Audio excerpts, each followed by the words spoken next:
Israel Iran మధ్య భీకర యుద్ధం జరుగుతోంది. ఒమన్ సముద్ర ప్రాంతంలో ఉద్రిక్తతలు మరింత పెరిగాయి.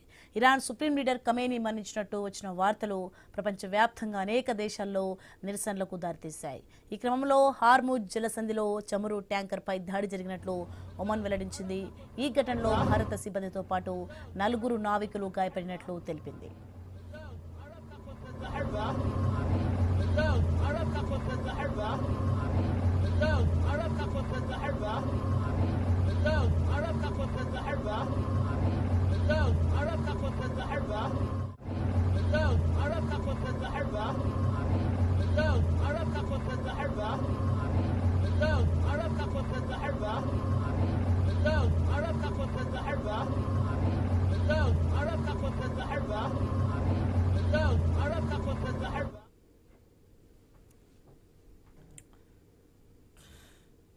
ఇక పలావ్ జెండా కలిగిన స్కైలైట్ అనే ఓడను లక్ష్యంగా చేసుకుని ఈ దాడి జరిగింది.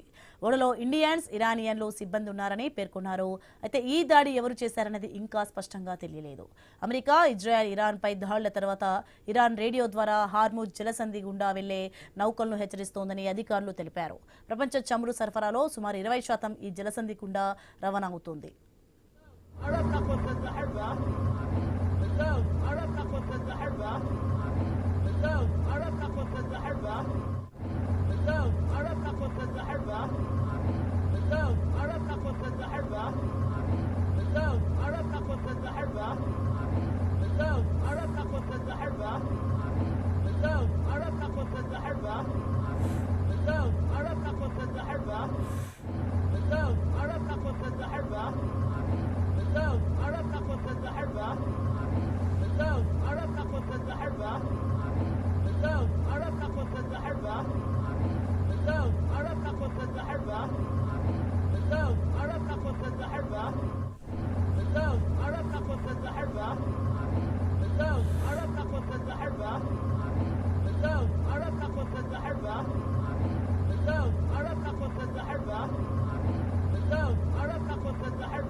ఇజ్రాయెల్ ఇరాన్ మధ్య భీకర యుద్ధం జరుగుతోంది. ఒమన్ సముద్ర ప్రాంతంలో ఉద్రిక్తతలు మరింత పెరిగాయి. ఇరాన్ సుప్రీం లీడర్ ఖమేనీ మరణించినట్టు వచ్చిన వార్తలు ప్రపంచవ్యాప్తంగా అనేక దేశాల్లో నిరసనలకు దారితీశాయి. ఈ క్రమంలో హార్ముజ్ జలసంధిలో చమురు ట్యాంకర్పై దాడి జరిగినట్లు ఒమన్ వెల్లడించింది. ఇక ఈ ఘటనలో భారత సిబ్బందితో పాటు 4 నావికులు గాయపడినట్లు తెలిపింది.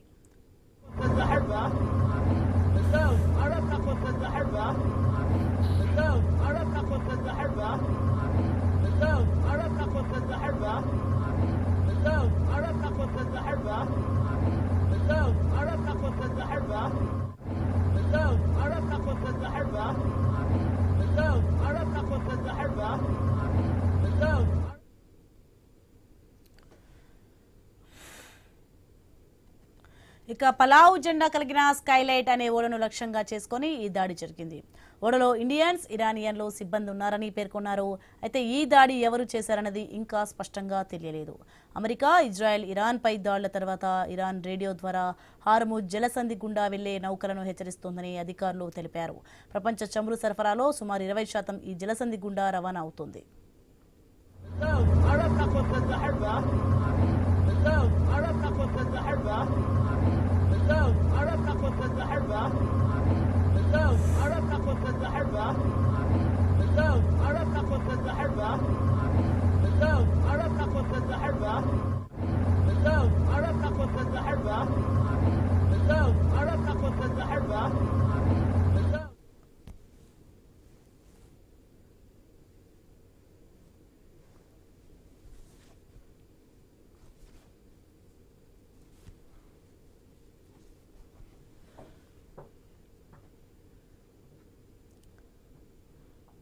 ఇరాన్ సుప్రీం లీడర్ ఖమేనీని ఎలా ఖతం చేశారు? ఇజ్రాయెల్ అమెరికా అనుసరించిన యుద్ధ తంత్రం ఏంటి? ప్రస్తుతం ఈ ప్రశ్నలే చర్చల్లో ఉన్నాయి. వాస్తవానికి ఖమేనీ లక్ష్యంగా అదే పనిగా అమెరికా, ఇజ్రాయెల్ సంయుక్తంగా నిఘా పెట్టాయి. ఏళ్ల తరబడి నిరీక్షించాయి కూడా. ఖమేనీ కదలికలపై పక్కా సమాచారం రావడంతో వెంటనే సర్జికల్ స్ట్రైక్ చేసింది ఇజ్రాయెల్. ఖమేనీ బంధువులతో ఉన్న భవనంపై గురిచూసి క్షిపణి దాడి చేసింది ఇజ్రాయెల్. శనివారం ఉదయం 8:15కి మిసైల్స్తో లేపేసింది ఇజ్రాయెల్. అమెరికా కలిసి ఇరాన్పై బాంబుల వర్షం కురిపించాయి. ఖమేనీ తప్పించుకోకుండా క్షిపణులతో నిప్పుల వర్షం పడింది. ఖమేనీ, ఇరాన్ సీనియర్ సైన్యాధికారులు ఒకే భవనంలో ఉన్నారని తెలియగానే క్షిపణి దాడి జరిగింది. గత ఏడాది ఇరాన్పై రాత్రివేళ దాడి చేసింది ఇజ్రాయెల్. కానీ శనివారం మాత్రం ఉదయమే క్షిపణిని ప్రయోగించింది.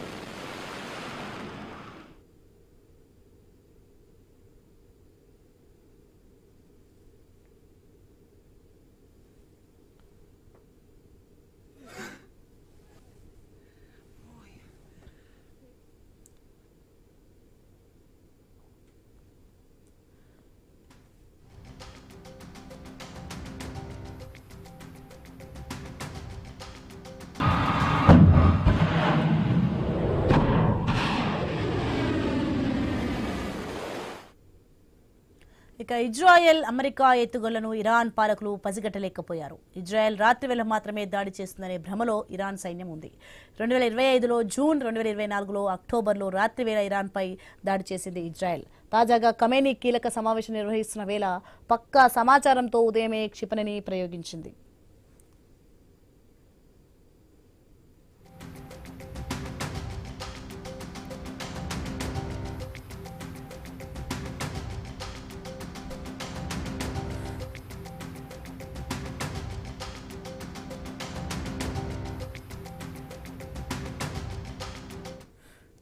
ఇక కొన్ని నెలలుగా ఖమేనీ కదలికలపై పక్కాగా నిఘా పెట్టాయి రెండు దేశాలు. అయితే ఇరాన్ నుంచి ఎవరైనా కోవర్ట్ ఆపరేషన్ నిర్వహించారా అనే అనుమానాలు ఉన్నాయి. అదే నిజమైతే ఖమేనీ కదలికలను పక్కాగా ఇజ్రాయెల్కు చేరవేసింది ఎవరు అనేది కూడా ముఖ్యమే. ఖమేనీ మీటింగ్ ఎక్కడ జరుగుతుంది? ఏ సమయంలో మీటింగ్ ఏర్పాటు చేశారు? మీటింగ్లో ఖమేనీతో పాటు ఎవరెవరు ఉంటారు? ఇలా అన్ని వివరాలు ఇజ్రాయెల్కు పిన్ టు పిన్ ఇచ్చారు.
ఇక ఖమేనీపై దాడి చేయగానే ఇరాన్ ఆగ్రహం కట్టలు తెంచుకుంది.